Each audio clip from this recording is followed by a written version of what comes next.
Good evening. I am Jay Ponte, Director of Campaigns at Turn Left. Thank you for tuning in to our Turn Left Stop the Camps live stream, which is part of our national Fight for Your Rights campaign. And tonight we are going to be taking a sober look at what is happening in Southern Florida at a facility known as Alligator Alcatraz. Yeah, that sounds like satire, but actually it reflects a very real and very dangerous escalation in U.S. immigration policy. So this isn't just about Florida. This is about infrastructure being built to bypass the Constitution. It is about the quiet normalization of American internment camps. And that's why we're here. Joining us tonight will be leaders on the front lines, civil rights attorney Gerald Griggs, Pastor Doug Paget, Reverend Jen Butler, and Major Retired General Richard Ojeda.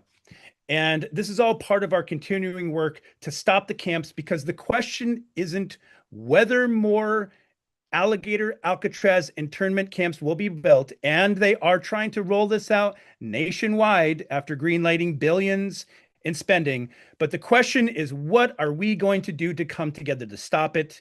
Stay tuned. Watch your feed for links to join national organizing calls.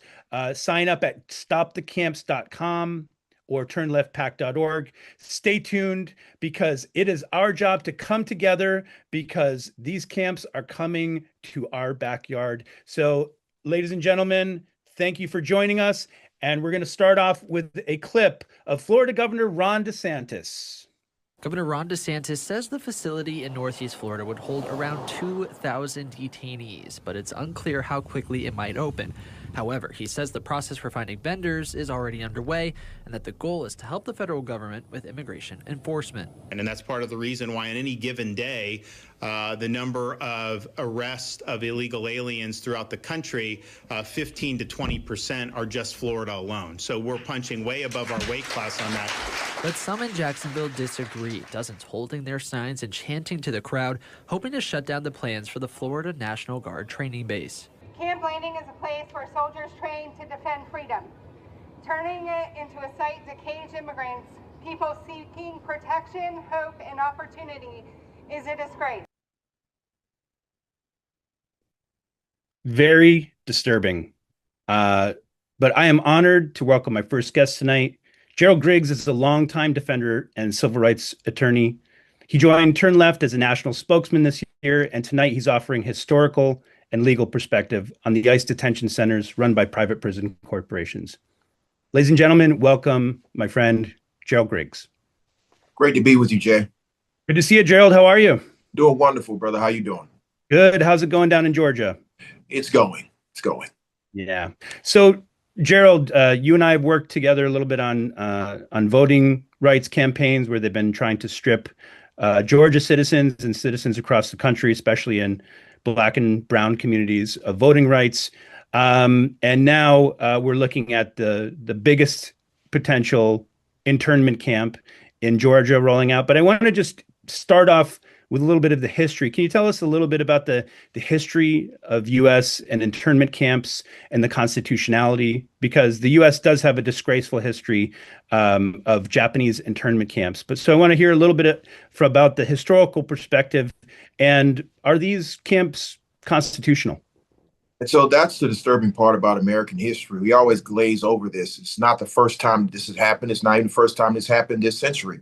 What you have seen is, over the course of national emergencies, a weaponization of race. And so the very first time we saw this would be the Japanese internment camps in the 40s during World War II, where the president signed an executive order to detain Japanese American citizens. And the issue was so fraught with legal ramifications that it was argued all the way up to the Supreme Court. And one of the most shameful decisions of the court was Korematsu versus the United States, where they actually said that this is legal. Now, recently, the court has repudiated that decision in a case against this current administration in its other iteration, which would have been Trump versus Hawaii, where they said that Korematsu was wrongly decided. But again, it's not the first time that America has interned its own citizens or even used detention facilities like this one before. Of course, the worst situation we've ever seen would have been slavery, but that's a different type of internment. We saw this during the first iteration of the Iraqi conflict, where you saw Guantanamo Bay used with regard to the war on terror. And so you see this over and over and over again. And we, as civil rights activists and we as civil rights attorneys, always sound the alarm. Even in the first term of Donald Trump's presidency, when we saw families separated and children in those cages with the mesh wrappings on them, we've seen this before under the guise of a national emergency at the southern border. Yeah, and of course was happening under the Obama administration as well. This is nothing new. But do these undocumented immigrants and legal residents, do they have rights? Are they protected by the Constitution? Absolutely, they're protected by the Constitution. And interestingly enough, one of the first attacks under this administration on birthright citizenship, the 14th Amendment gives due process to all persons. It's not just citizens. All persons have a right to due process. So those that are here that are undocumented have an absolute right to notice and an opportunity to be heard. That's why it's incumbent upon civil rights activists and civil rights attorneys to come forward and make sure that our Constitution is being used and those protections are being given to all persons. So, in your opinion, how much of this is being influenced by private prison companies like Geo Group and CoreCivic, who are being given enormous contracts? Billions of dollars have been earmarked for these expansions, and right in your backyard, we're looking at one of the largest expansions of these internment camps. So, but what role do you think the private prison industry is playing in this?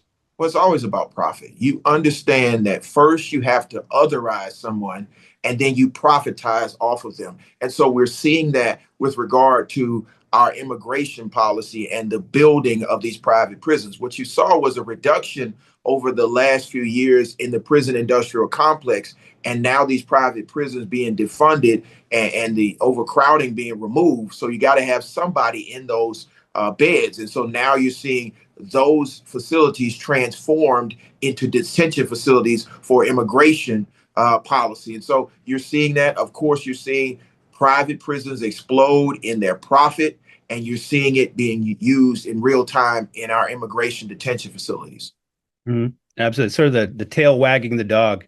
Absolutely. And we're seeing also the militarization of the mobilization of our military on U.S. soil against U.S. citizens, which I believe is a violation of posse comitatus. But can you tell us a little bit about the constitutionality of how the military, the National Guard, and of course Trump's ICE Gestapo is being mobilized against U.S. citizens who are demonstrating their right to free speech and free public assembly? Can you talk a little bit about that? Well, one of the first and most important civil rights is the right to free expression, the right to free speech. And we saw the weaponization of that in California and other places where if they don't like the nature of the speech, and again, most of these were peaceful, nonviolent protests, the weaponization of the National Guard in opposition to what state leadership wanted to happen on the ground. So in California, during the course of the protests against ICE, coming into communities where they were not welcomed, being masked, detaining individuals who were actually American citizens, disappearing individuals off of the streets. You saw mass protests, and then you saw the weaponization of the National Guard, the bringing in of active duty soldiers to police civilians. And so this is unprecedented in its scope. It's not the first time it's happened, but it's definitely unprecedented to see it happening within 6 months of an administration change. So we believe that this is a violation of people's First Amendment rights. It's a violation of people's Fourth Amendment rights. Of course, it's a violation of 14th Amendment with regard to the individuals that are being detained, both American citizens and those that are undocumented. And you're also seeing individuals being removed in violation of court orders and being taken to other countries. And then the administration saying, well, they're outside of American jurisdiction, so we can't return them. So we're seeing wholesale ripping apart of our constitutional norms. Yeah. And of course, in some of these cases, you have legal residents who are simply voicing their opinions in op-eds about U.S. foreign policy, and foreign agents essentially, some of these lobby groups are influencing U.S. policy to have these legal residents detained and removed. So it's very disturbing. Gerald, what's happening on the front lines? What is your strategy, and what can people do about it? Well, there's massive mobilization happening on the front lines. Just this weekend, you saw all of the protests for rage against the regime. You saw 400 protests all over the country, thousands of people pushing back on the tactics that are being used by ICE and making sure that our local government understands that they have the absolute power to push back against this. And so what we're calling on people to do is not only peacefully protest, but to bring your grievances directly to your local elected officials. Mayors have the ability to not allow ICE in. Governors have the ability to not allow ICE in. Judges have the ability to not allow ICE in, because if they don't have a warrant and they don't have the legal authority to be where they are, they can't use these extrajudicial tactics to snatch up individuals and violate individuals' constitutional rights. So we're calling on individuals to call out their local mayors, call out their local officials, call out their governors to stop the weaponization of local law enforcement to do the bidding of the federal government. Now the federal government has gone rogue and is not following the Constitution. It's incumbent upon local actors to uphold the protections of the Constitution. Absolutely. And Gerald, I'm really excited. We're going to be in New Orleans at Netroots on a panel talking about the 14th Amendment. It's just always such an honor to work with you. I really respect everything you do and who you are. And I just want to thank you for joining us and for your courage. I'm just really grateful. Thank you for joining us, Gerald. Thank you for having me. I'm looking forward to being with you in New Orleans. Thanks again for tuning in to Turn Left's Stop the Camps live stream. At Turn Left, we blend fearless messaging, grassroots organizing, and tactical tech to lift progressive working class champions in districts often dismissed in mainstream politics. We expose corporate corruption and counter right-wing propaganda with rapid response media and local outreach strategies, particularly in red and rural areas where voters are often ignored. What we're trying to do basically is to shift public discourse. We're trying to elect leaders who prioritize everyday people, not the wealthy special interests, and build a democracy that works for everyone. And right now, I want to bring on a few of our team members. We're going to bring on Corey Archibald, who is a former board chair of Brand New Congress, advisor to well over 200 candidates for federal office, including AOC, Cori Bush, Jamal Bowman, Maxwell Frost, and others. And she currently serves as the communication director for Turn Left. Everyone welcome Corey Archibald. Thank you, Jay. I appreciate it. Yeah. Look, I just want to take a moment first to thank everybody who is participating in this call right now. And I don't just mean the people on the call with me, I mean everybody who is also watching. Look, I've worked with most of the people on this call for years already. We've worked across multiple campaigns, different organizations, different projects, and all of us are very busy people. Nobody's hurting for extra work to do. But we pulled this effort together tonight because in the course of our work together, we discovered something pretty shocking, and that is that very few people know about what's actually going on inside Trump's internment camps. And I mean, even people who are politically engaged, people who are paying attention, people who want to know what is happening. Probably a lot of you on this call right now, even people like that are missing a lot of the details. So I want to just take a second and talk about the conditions inside one of these camps, and that's the one that they've been calling Alligator Alcatraz. And we can go ahead and pull up the news clips for this. So they are withholding medication and medical treatment from people that are being detained. They are limiting food to 1 meal per day. And when they serve that food, it's full of maggots and worms. The tents are flooding. There's no AC. And FYI, the high this week in South Florida was 97 degrees. They're being forced to go days without being allowed to have a shower or change clothes. The toilets aren't flushing properly, and they're spilling sewage all over the floor, the same floor of the space that they're sleeping in. by the way. Some people are being forced to sleep on hard concrete. They're keeping the lights on 24/7, which is, by the way, a tactic that they had used in Guantanamo Bay when they were detaining people in the George W. Bush era. They confiscated one man's Bible, and they told him, here there is no right to religion. They're not letting their lawyers see them. They won't let their families see them. Some of them are U.S. citizens. Most of them have no criminal convictions. One of them was a 15-year-old child. And that is just what we have been allowed to know. So I want to let that sink in for a second. And MAGA thinks that this is funny. They're laughing about this. They think this is so funny that they are selling merch for it. Official Republican Party campaign merchandise is being sold to brag and celebrate the idea of people being mauled to death by alligators. That's what's happening at that one camp in South Florida that they call Alligator Alcatraz. But guess what? They're building a lot more. If you want, you can go ahead and pull up the map here that we have. Look, there's already a lot of ICE facilities all over the place.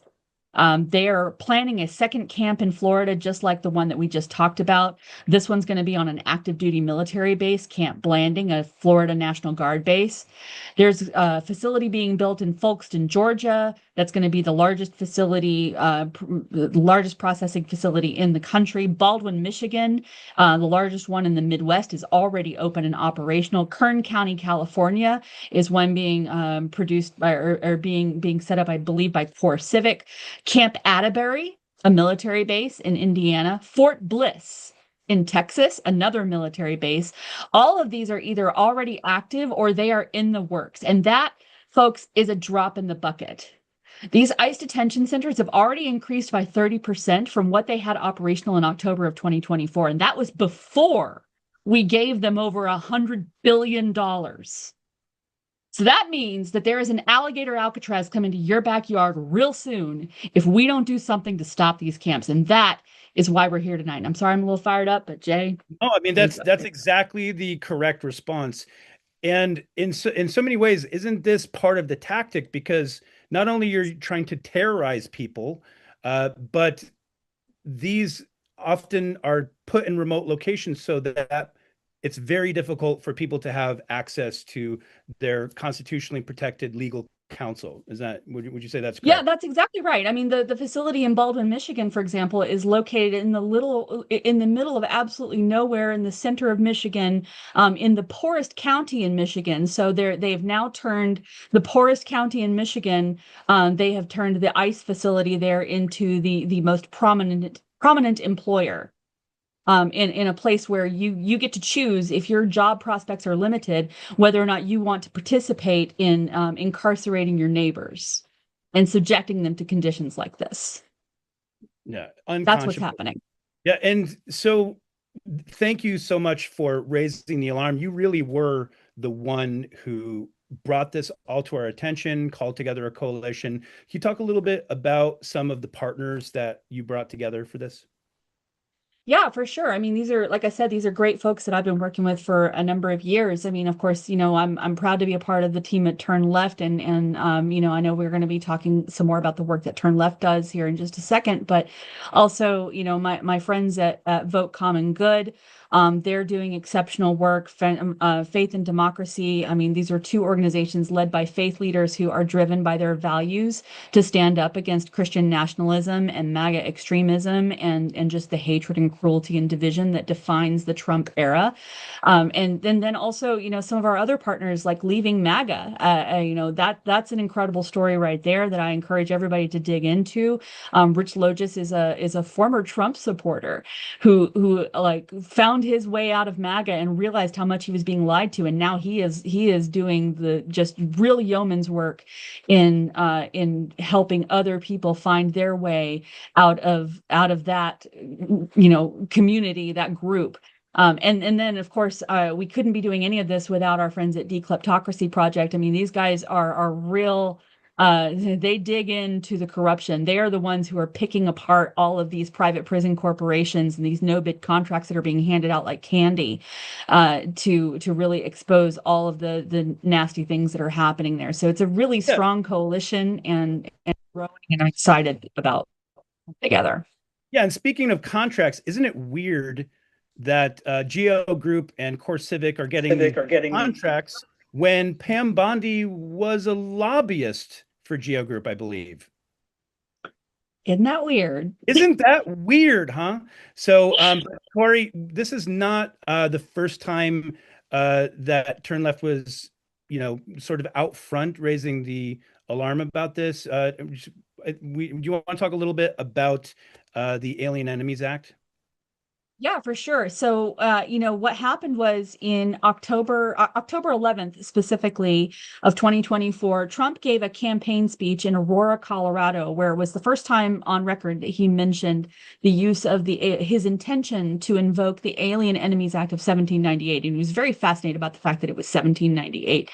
And he announced his intention to invoke this law to facilitate his mass deportation scheme. And Turn Left immediately keyed in on what that meant, because that is the law that was used to justify the World War II era internment camps of both Japanese and German American citizens, and people who were residing in the United States at that time. So I mean, it was immediately apparent to us that this was a call to bring back internment camps, and frankly, that is exactly what's happened. But we jumped into action immediately, and I think that's what you wanted to show the group next.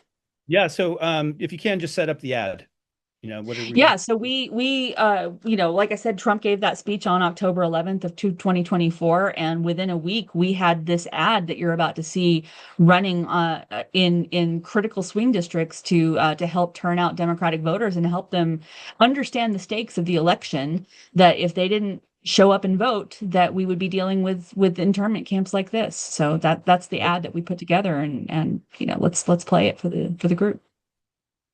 In 1942, America invoked the Alien Enemies Act and imprisoned thousands of innocent people in camps like this.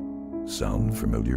And I will invoke the Alien Enemies Act of 1798. Think of that. To hunt down, arrest, and deport every last illegal alien gang member until there is not a single one left in this country. We've been here before. If you stay home, it happens again. Vote November 5th, paid for by Turn Left PAC. Wow. Wow. Thank you, Corey. And coming up next, I also want to invite to the party Randy Jones. He's a senior advisor and media strategist for Turn Left. Welcome, Randy. Hey, thanks, Jay. Yeah. So, Randy, do you want to talk a little bit about Turn Left's approach to ads like this and some of our other strategies? Sure. Yeah. So, Jay, Turn Left is made up of a group of Democratic political consultants that we've worked on a lot of projects together in the past.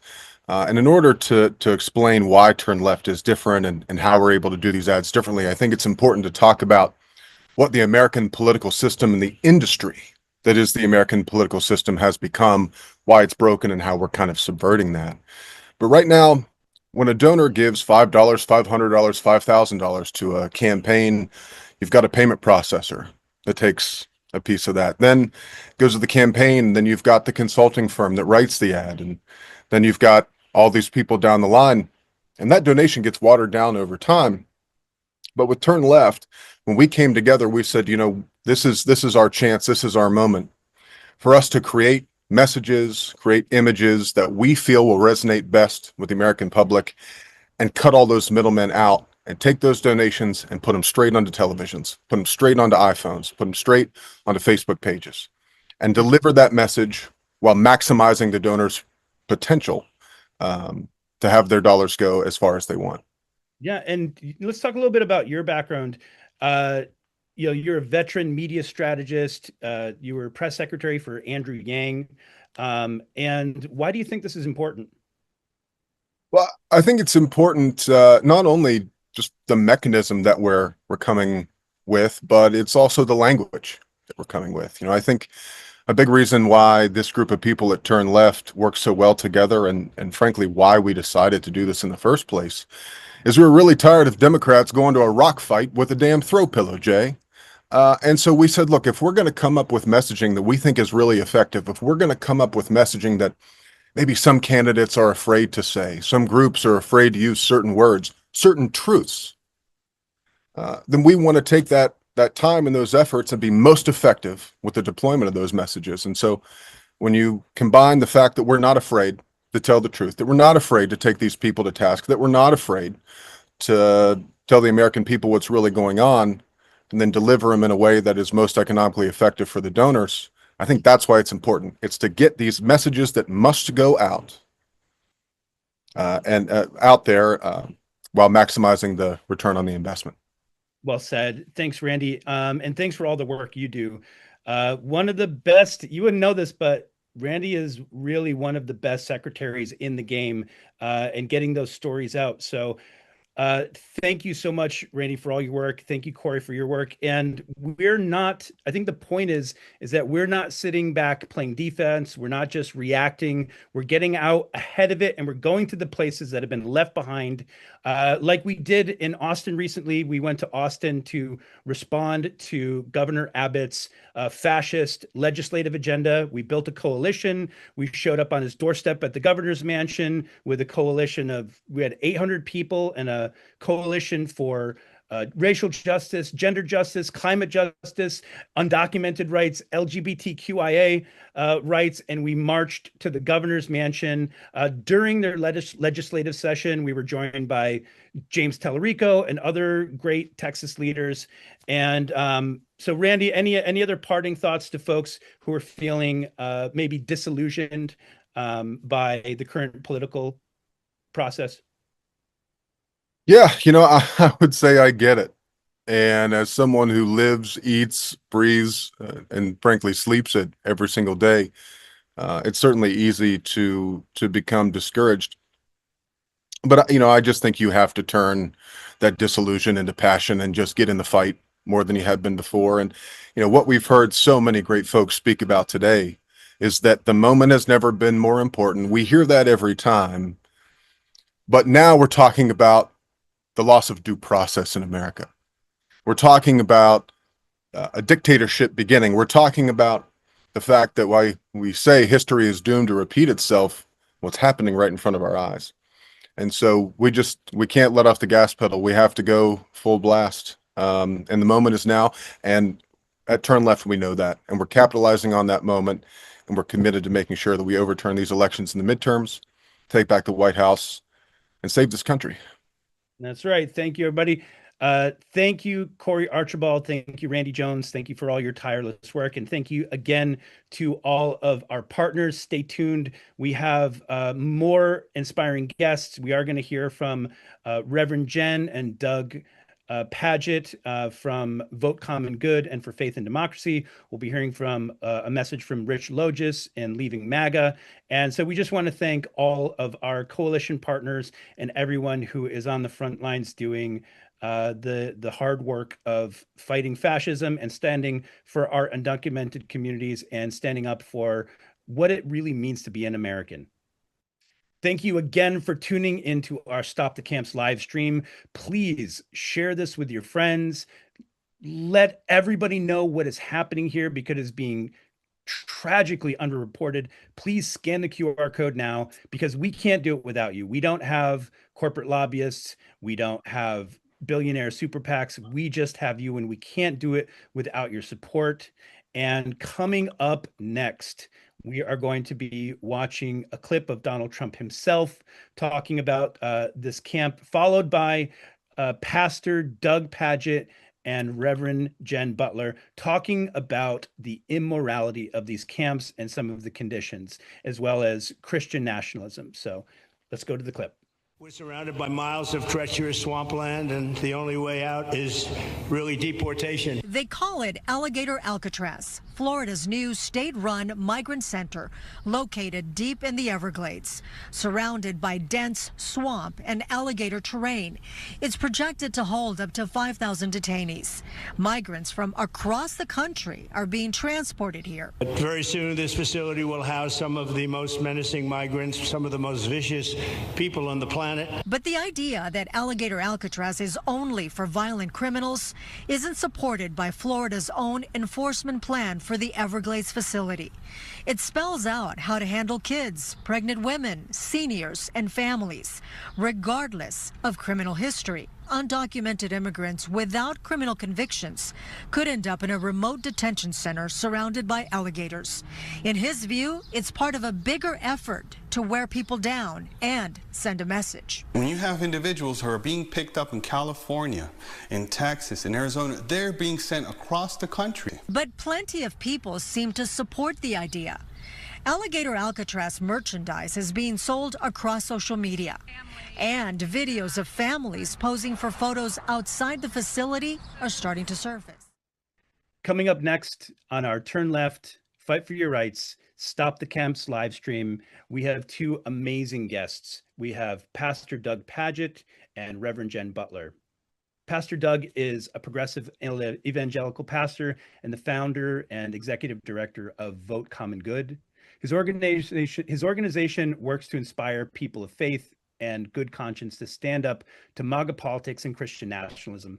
Doug has led numerous direct actions, including confronting the Army of God MAGA convoy at the border, and I guess it was February in 2024. Reverend Jen is a powerhouse who spent decades organizing religious communities to fight for justice and to stand up to authoritarianism. And today she leads the Faith and Democracy group to confront the threat of Christian nationalism. Ladies and gentlemen, welcome Pastor Doug and Reverend Jen. Thanks, Jay. Great to be here. Hey, Jay. So good to be with you. Hi, Jen. Hey, Doug. Good to be with you again. So to both of you, thank you for your work. It's incredibly important. I just wanted to hear, so we just watched a clip that got into the camps that talked about, you know, what are going to be some of the conditions in the camps, talking about how some of the MAGA followers are buying merchandise. And, you know, and a lot of these folks identify as Christians. And I wanted to, let's start with Jen. What are your thoughts when you see that, when you hear that, when you hear people who profess to be Christians really having this type of worldview? Yeah, Jay, I feel furious right now. Like, I feel like Jesus in the temple, and I want to go flip some tables, to be honest. And it's hard for me to smile tonight, even though I'm with good company and I can smile at Doug and Jay. But, you know, I feel livid about what is happening. It's so unchristian when our text, our scripture tells us over and over again to welcome the stranger, that whatever we do to Jesus, whatever we do to the least of these, we do to Jesus. And people are going around celebrating detention camps, and they're not even just detention camps, they're torture camps. These are camps that will kill people. And I saw this during the first Trump term when they were separating children from their parents. I went down to the border and I saw firsthand as kids were, you know, finally let out, some of them by the grace of God, let out, carried into a Catholic respite center and seen by doctors and given a warm meal, but really on their last leg. And this is just pure evil. So I say I feel angry and livid, but I also feel sad because people are really being led astray. You know, and so I do, when I stop and take a few deep breaths, I also feel desperate because people are being led astray. This is not the Christian faith. And people who live in fear and anger, you know, it does soul damage. And so I'm hoping, you know, that a lot of people, and I do hear people every day who are waking up and realizing what we were told would happen here is not happening here. We're not arresting felons or people who've done bad things or people who need to be taken off the streets. I'm reading a news report that the daughter of a colleague was just snatched off the streets in New York, an Episcopal priest, just yesterday. And she had done nothing wrong. She's done all the things she's supposed to do to comply with the law. So that's how I feel. I'll pause and take a deep breath, but I feel angry, and I feel a sort of desperateness for Christian brothers and sisters that are being deluded and led astray by this president. Yeah, and hopefully, as we heard from Richard Logis in and Leaving MAGA, more people will connect to their conscience and realize that we are all God's children and everyone deserves dignity. And Pastor Doug, I want to hear a little bit more about your experience confronting MAGA extremists and the army of God. Yeah, that was an important day when a group of people who decided they were the army of God wanted to put together a truck convoy and go to Eagle Pass, Texas, in the border of West Texas, to put up a militia to protect the country against people that they thought should not be allowed in this country. That's not how we run a country. We don't have militias. We don't have self-proclaimed armies of God. But they were going to support then, the governor of Texas and the presidential candidate who became the president in the election that same year. And we went down to raise a voice because so often people of faith need to speak up. And and you pick the side of goodness. And if that means you're on the wrong side of someone's political opinion, well, then you stand firm in your faith. And I'll just say, as a pastor and as a person of faith, I cannot stay silent while our government turns detention centers into tools of fear. These are really modern day monuments to cruelty. And that's the intention, right? They're not holding spaces designed for immigrant processing. They are designed to intimidate and to threaten and to dehumanize. And because I'm a Christian, my gospel of Jesus teaches me to see the image of God in everyone. Many religions teach this. And the humanist concept of reciprocity calls us to care for another as we would want to be cared for. This is basic human goodness. And these detention centers are not being used for processing. They are designed to punish. They're designed to be a visible threat to scare others. So we've moved from any governance into cruelty. And this is a tactic. It's a tactic not of justice, but of dominance. And we have to say really clearly, this is not how a lawful country behaves, right? This isn't what justice looks like, because we don't even know what's going on in these places. We don't even know, in the place they want to call Alligator Alcatraz, who's there. As Jen brought up, there are people there who were put in this country legally, brought in this country by the legal process, and then their visa expired. And Jay, so many people know this, that once your visa expires, to get it renewed, you have to go back to your country of origin and reapply and pay all of these huge fees. And maybe the process will get to your application and allow you to come back in the country. But most likely it doesn't. Well, so people beyond end that, up in our country legally, and then they want to stay longer than their determined visa time because they're working and they're building a family, and they can't. And that doesn't make them criminals. That makes our system unlawful. Well, not only that, you have ICE going to hearings where people are trying to do the right thing. Like, they're literally trying to do the right thing. They're trying to follow the law. And ICE is going to hearings. They're going to court hearings and intercepting them. Which is crazy. And so, Reverend Jen, you talked about Jesus flipping over the tables of the money changers. Speaking of which, what are your thoughts on the fact that so much of this is motivated by Geo Group and Core Civic, these giant private prison centers who are getting billions and billions and billions in federal contracts to roll out these internment camps all over the country. What are your thoughts on that? Yeah, that's why that temple story is so perfect, because it comes down to economic exploitation and greed. And what we see with the democratic backsliding that's happening here, and Trump wanting to be a king or an autocrat, what it ultimately has to do with is money and greed. You know, this is just a resource capture. You know, Trump is making a load of money off of this presidency And these contractors are making a lot of money off of this unconstitutional move around detention centers. And so that's why some people stay silent. They get bought off and they see themselves benefiting from this system. And so we need to call that out. And I think that's what Jesus was doing in the temple. This was a system of economic exploitation, and they were using a place of worship. They were using religion to exploit people economically. The Roman Empire was brutal economically, and that just infuriated Jesus. He normally led with compassion and empathy for all, but in that moment, he wanted to reverse the system. He wanted to take that system down. And I think that's what we're called to do in this moment, is to challenge the system, to expose the system for what it is, and to resist it in each of our communities.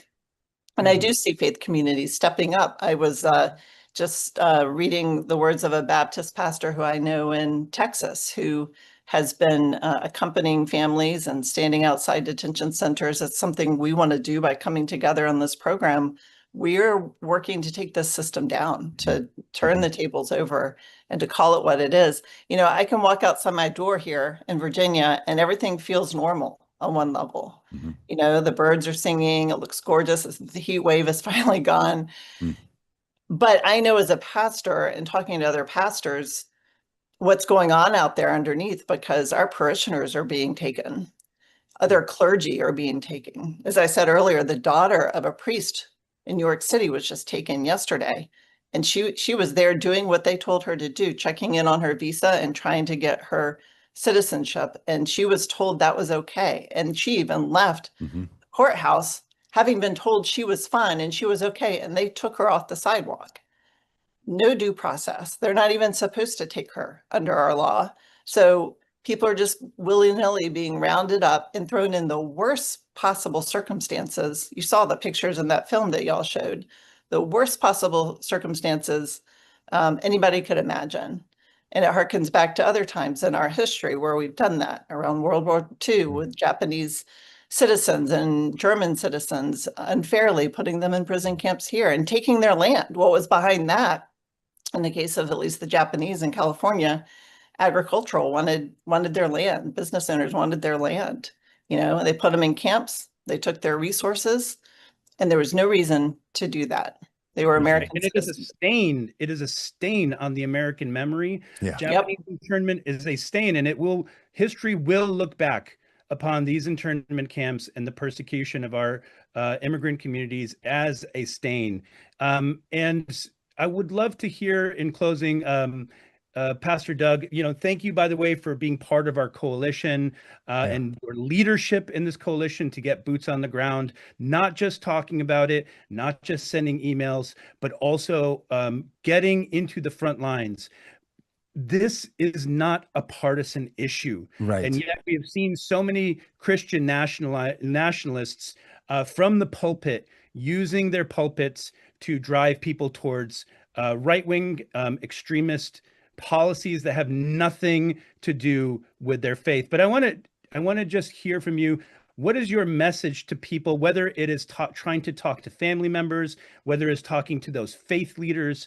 How do we get through to help them realize that this is not in alignment with our moral conscience? This is not who we are. It is un-American. It is un-Christian. So how do you get through? And Doug, how do you get through to people? Well, the first step to that, and thank you for that question, is to be willing to say something. And a lot of times people don't want to talk about politics, especially something as complicated as immigration, because they don't know, right? They're themselves, a lot of people who would oppose what Donald Trump is doing, they'd oppose what ICE is doing. The details of all this it's really complicated. And so people feel limited in what they can say. So then they hear the president say something, or they hear a faith leader say something, and they just assume that those people are speaking with honor, that they're truth tellers. And so often they're not. Maybe it's because they're uninformed or because they're choosing to misinform people. So it's important that we learn a few things. And what we advise is figure out what you want to know. Do you want to know about the immigration processes that exist? Do you want to know about internment camps? like Alligator Alcatraz? Do you want to know what it takes for someone to enter the country legally or stay? Pick an area to learn about so that you can know something, because knowing builds confidence. When Absolutely. we feel passion and we feel uninformed, it just burns inside of us. Yeah, And then to say something to a friend or a family member, really to reach out and say something. We're also going to encourage people to reach out to what some people know exists, which is the White House Faith Office. It's part of the Domestic Policy Council. It's now in the White House. And Paula White Cain is the senior advisor. Someone named Jennifer Crone is the person in charge of the office. And Jackson Lane is the special assistant to the president and deputy of the office. We're going to send them a whole lot of communication. We're going to communicate with them and say, you are the faith office communicating to the White House.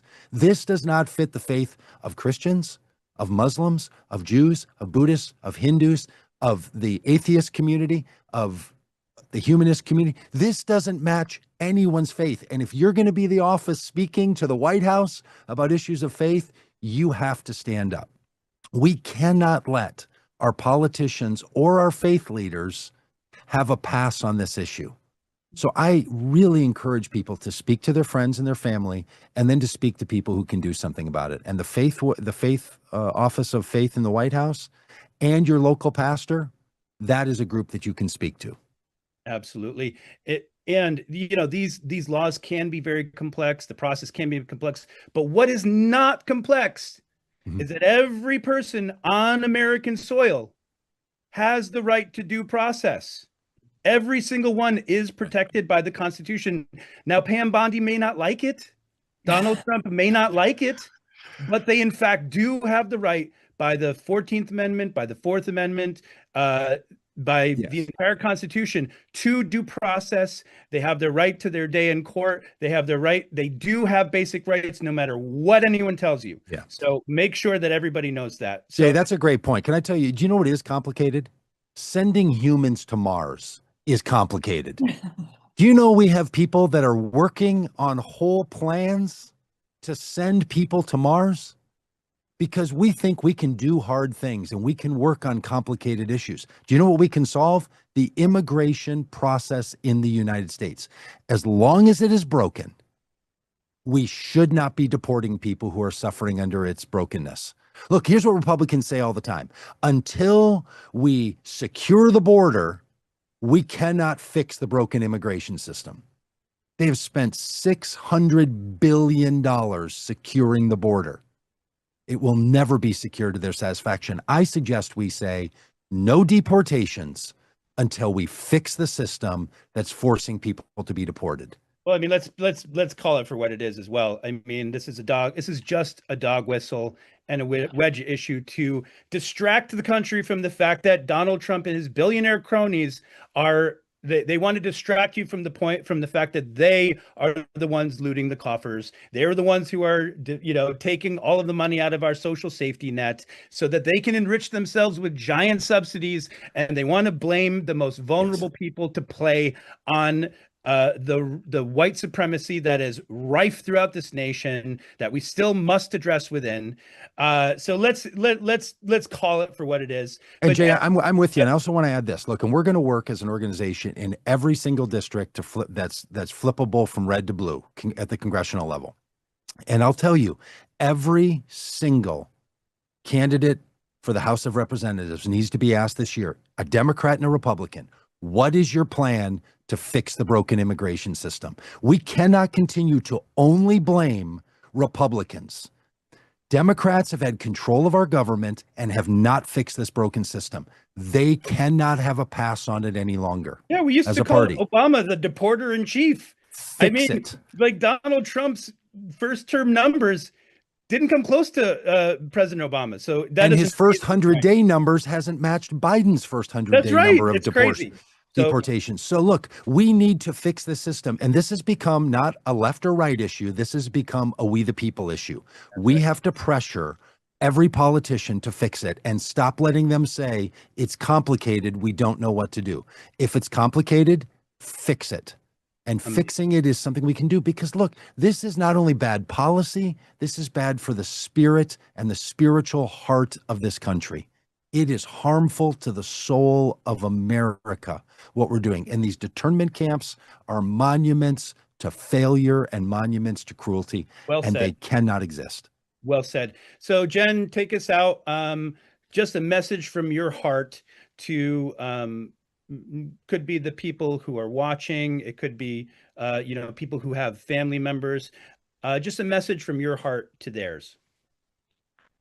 Yeah, don't give up hope. Know that every act you take, whether it's talking to a family member or a neighbor, even just opening a crack in their reasoning, writing, calling your members of Congress, all of that matters. All of it tilts the arc of the universe toward justice. So, and if you and your family are affected, reach out to the faith community. Lots of us are with you. Lots of us are taking action to support, and you are in our prayers. And so we are in solidarity with you. And I look forward to being in solidarity with everyone as you join this movement. Come and join us. We're going to make a difference.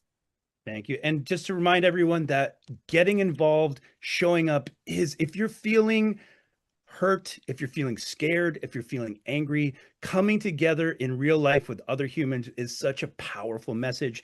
Thank you for your work, Reverend Jen, with Faith and Democracy. Thank you, Pastor Doug. Vote Common Good. Please sign up on their websites, follow them. And ongoingly, we will be working as a coalition. Stay tuned, because there will be announcements for coalition calls, organizing calls, to see how you can get involved and make a difference. Please come and join us. Turnleftpac.org. You can sign up. Stopthecamps.com. You can sign up. And please stay in touch. And also, I also recommend Reverend Jen's book, Who Stole My Bible? So you can. Christian nationalists did that. So thank you Christian both. nationalists stole the Bible, in case you don't know the answer to the question. Okay, so thank you both for joining us. Take Thank it you back. for your work. And I'm just so honored to have you both with us. And I really look forward to the work to come. Thanks so much, Jay. Thanks, an honor to be with you. Again, thank you for joining us on the Stop the Camps live stream. And we can't do this without you. And we also can't do it without our partners. A big shout out to We and Goliath, and to our broadcast tech, Mike Cook, who have, I'm telling you, the work that they put into bringing this together has been absolutely tremendous. So we couldn't do it without you. We couldn't do it without our other coalition partners, Vote Common Good, Faith and Democracy, the Dekleptocracy Alliance, Free Speech TV, and also Leaving MAGA. Coming up next, we're going to hear from founder of Leaving MAGA, Rich Logis, who has created a group for Trump supporters who have realized that they have been lied to. And it also is creating tools for the friends and family of how they can speak to their loved ones who have been pulled into the MAGA orbit, so to speak. So, ladies and gentlemen, here is a message from Rich Logis. Hi, everyone. This is Rich Logis, Executive Director, Leaving MAGA. I partnered with tonight's organizations because there are so many Americans who are unaware of the extent of cruelty, injustice, and unconstitutionality of these camps. We will continue to speak out because we think that the Republican Party and Trump administration want to open additional camps rife with inhumane conditions. I live in Florida. The so-called alligator Alcatraz is in my backyard, and we've discovered that many across the country know very little about this camp. The leaders you're hearing from tonight are working tirelessly. Americans need to know what's happening on the ground, and the information tonight will provide a plan of action. The GOP and Trump administration want us to believe that we're helpless, but we aren't. Thank you for being with us tonight and for supporting our work. So stay tuned, everybody. We have a real treat. Retired Major Richard Ojeda is going to be with us. He is a firebrand, very inspiring. We're going to be talking about how the U.S. military is being mobilized against U.S. citizens on U.S. soil. We're going to be talking about how these military bases are being converted into internment camps. But first, let's just take a moment to remember why Trump was mobilizing military against U.S. citizens. Maybe it had something to do with his failed North Korean dictator military birthday party, which didn't go so well. So let's take a clip and remember why.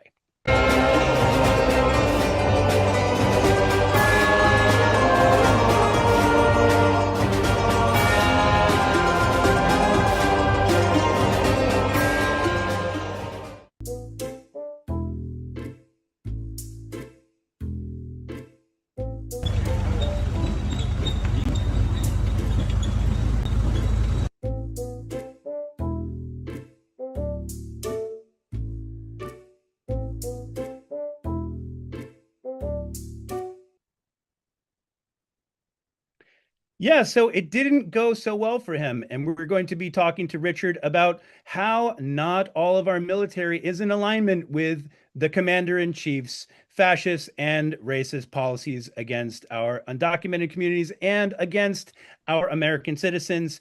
Again, we're going to hear a little bit more about the military being deployed against U.S. citizens. Here's a clip. Here's a look at the latest developments. President Trump is mobilizing an additional 2,000 National Guard members to help protect federal buildings in L.A.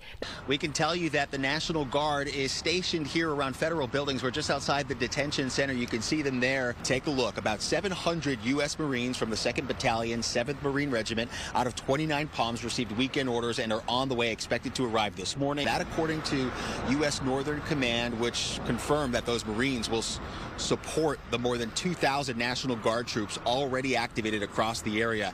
And late yesterday, the Pentagon said it's mobilizing an additional 2,000 National Guard troops under President Trump's order. And that now pushes the number of military personnel to more than 4,000, with growing opposition from Governor Newsom and Mayor Karen Bass, the governor calling the deployment unnecessary. The president's move to activate these National Guard troops marks the first time the federal government has done so without a governor's consent since the 60s.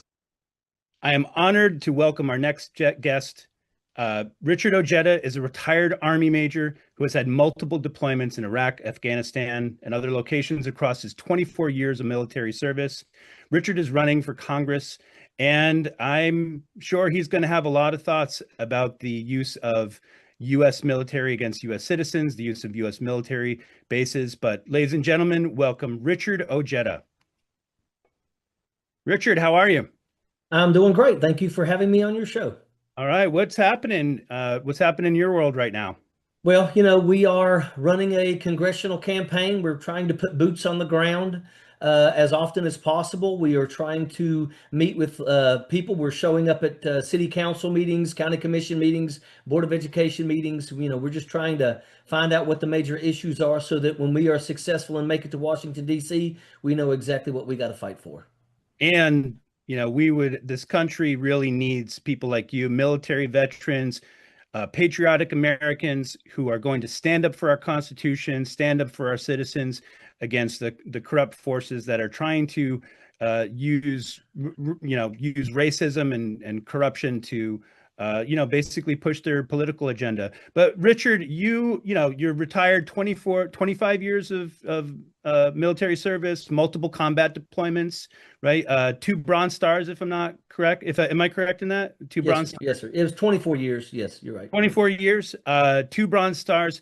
What is your feeling when you see how our military bases are being converted into internment camps? I think it's absolutely unacceptable. We should not be using our military bases so that Donald Trump and his administration can show cruelty to people. It's not right. It's not what soldiers are for. And once again, you know, when he sent the Marines and the National Guard into California, that's not what we raise our hand and take an oath to do. We take an oath to support and defend the Constitution against all enemies, foreign and domestic. And right now, Donald Trump thinks that the military should be his personal, goon squad. And I really am disappointed in a lot of our senior leadership because I'm not hearing anything from our senior leadership. You know, we keep hearing things that there's like friction at the Pentagon with Pete Hegseth, but I want to see these generals come out and start speaking the truth. Because you know what, this is unacceptable. They're 4-star generals. You're not going to be a 5-star general. So do what is right. We expect you to do what is right. And right now, a lot of them are sitting quiet, acting like they're scared they're going to lose their job. We need courage right now. Make no mistake about it. Stand up and absolutely speak out against what's going on. And if he daggone decides to fire you and get rid of you, we'll bring you back on when he's gone. But don't allow him to make you look like a coward because you're going to sit quiet. That's unacceptable. That's right. And didn't they take an oath to defend this country against all enemies, foreign and domestic? Yes, absolutely. And, you know, look at what one of the first firings that they took place. It was the chairman of the Joint Chiefs of Staff. The chairman of the Joint Chiefs of Staff is in charge. He's the leader of the Joint Chiefs of Staff. And why did they fire him? Because he had an impeccable record. They fired him merely because of the color of his skin. And we're watching that. We're watching women their careers are getting schwacked because they're women. We're watching people of color get their careers schwacked because they're of color. And it's blatantly obvious. And right now, this is what bothers me, is that these general officers, they see that. You know, where is the outcry when they try to take away the education of the Tuskegee Airmen and the Buffalo Soldiers? You know, these people fought our wars. And right now, they're trying to basically remove that history. And anybody in office, or I'm sorry, anybody that's a general in the military should be fighting for that. Our soldiers, sailors, airmen, and Marines, we're better because of the people that serve in our ranks. And those are people of all race, creeds, and color. And it is unacceptable right now that we have a bunch of racists in Washington, D.C. that are trying to erase the history that is absolutely so rich with people that have went above and beyond. And it's unacceptable what we're seeing right now. Yeah, you're seeing all those doctored photos of MS-13 tattoos, but let's take a look at Hegseth's tattoos, right? Let's take a look at that. So Richard, your family has a deep history, but before we get into your family's history, you know, we're talking about, you know, Trump's military, and I couldn't help but notice when he deployed U.S. soldiers, Marines, against American citizens exercising their constitutionally protected First Amendment rights to free speech and assembly, was really strange to me that it came after his birthday flop, his North Korean dictator military flop, right? Remember, he tried to. And what did you think when you saw the soldiers during that failed birthday parade, you know, marching out of step? What did that tell you? Well, first and foremost, every soldier, sailor, airman, and Marines knows how to march. But the thing about it is that, you know, we do that for change of command ceremonies and stuff like that. This was nothing more than a wannabe dictator's parade. And you know what? It's kind of like I could tell that the general officers knew that this was garbage, and they just basically told everybody to route step, and they just walked. You know, it wasn't what Donald Trump wanted, you know, but it's exactly what he deserved.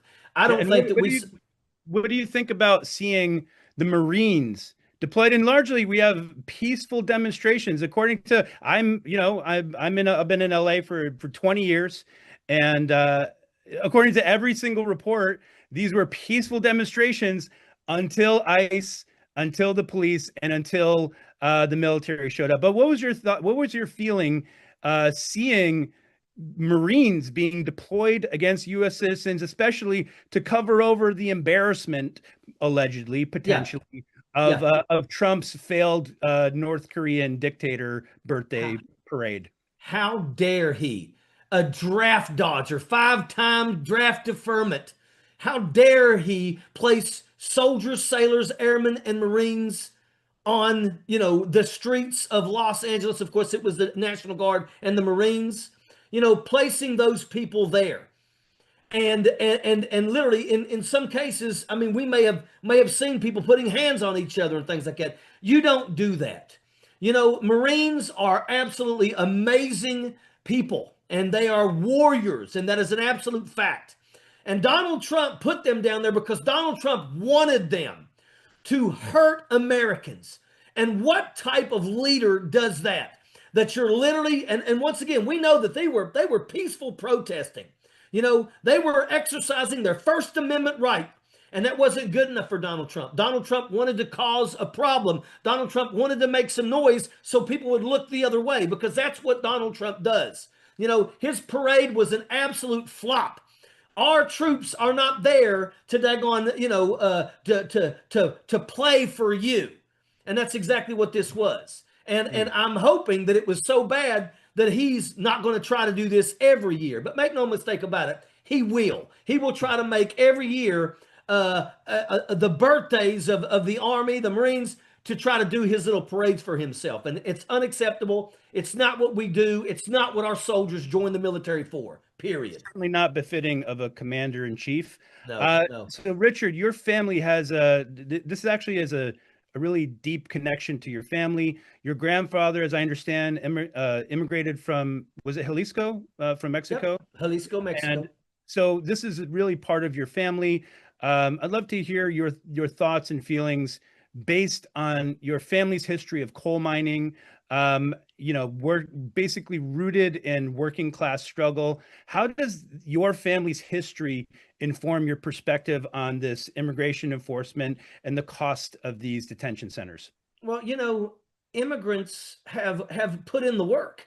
Immigrants work. And I'm going to tell you right now, Mexican people work hard. They're very hardworking. They're very family oriented. You know, when I was a kid growing up, every Sunday, the entire family had to show up at my grandfather's house. And if you didn't show up, the next week, you're going to have to stand in front of the entire family and explain why you wasn't there.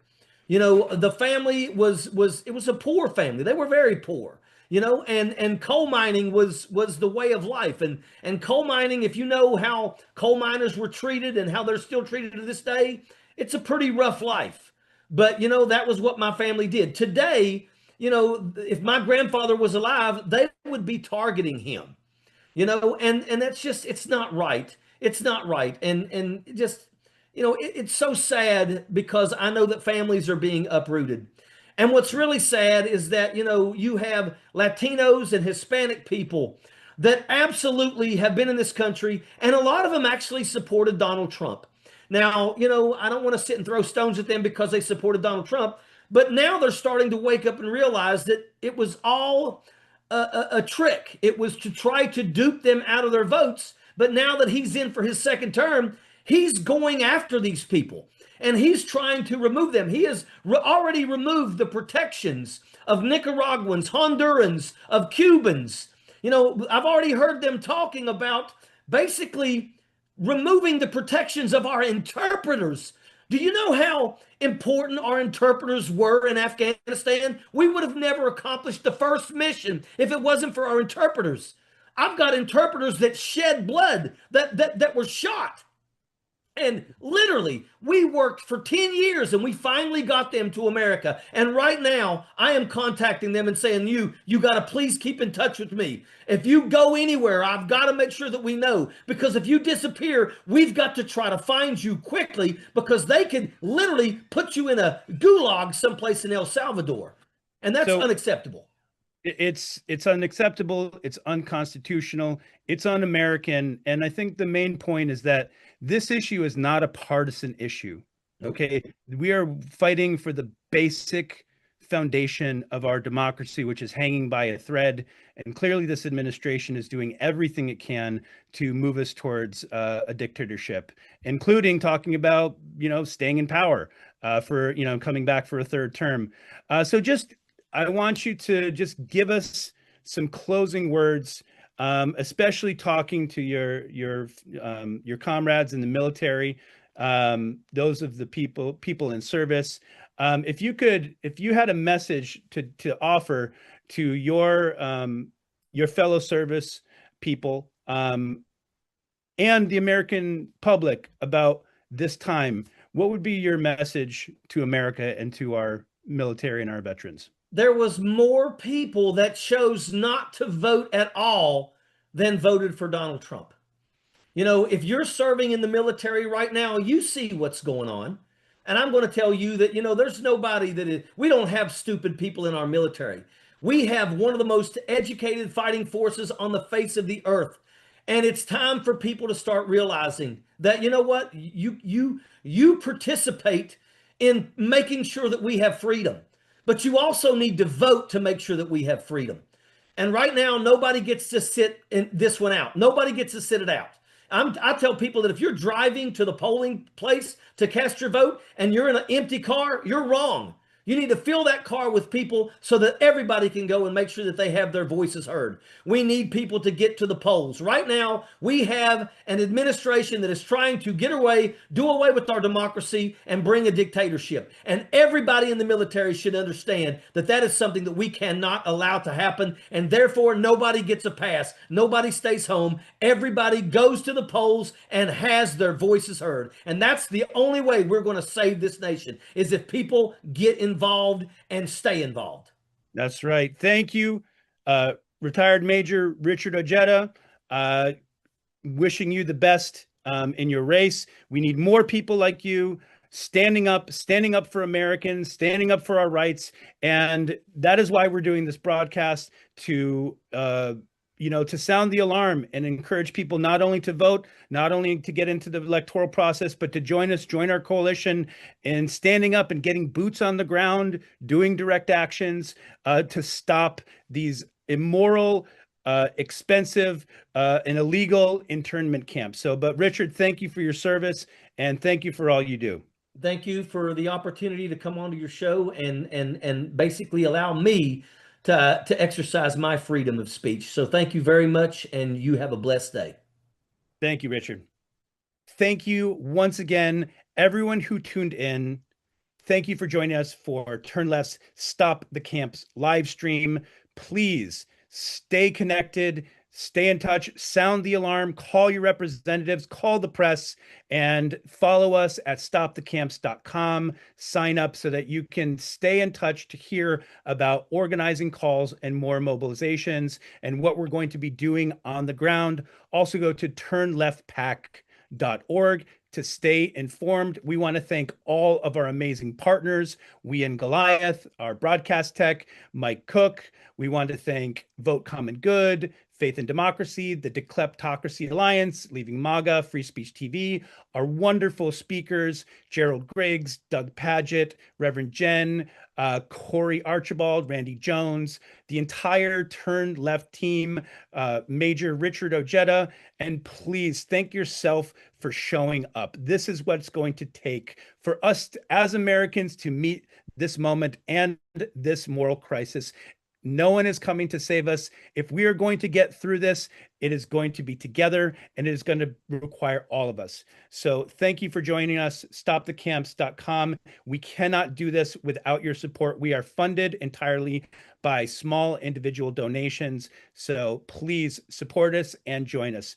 But thank you, everyone, for tuning in. My name is Jay Ponte, Director of Campaigns for Turn Left PAC.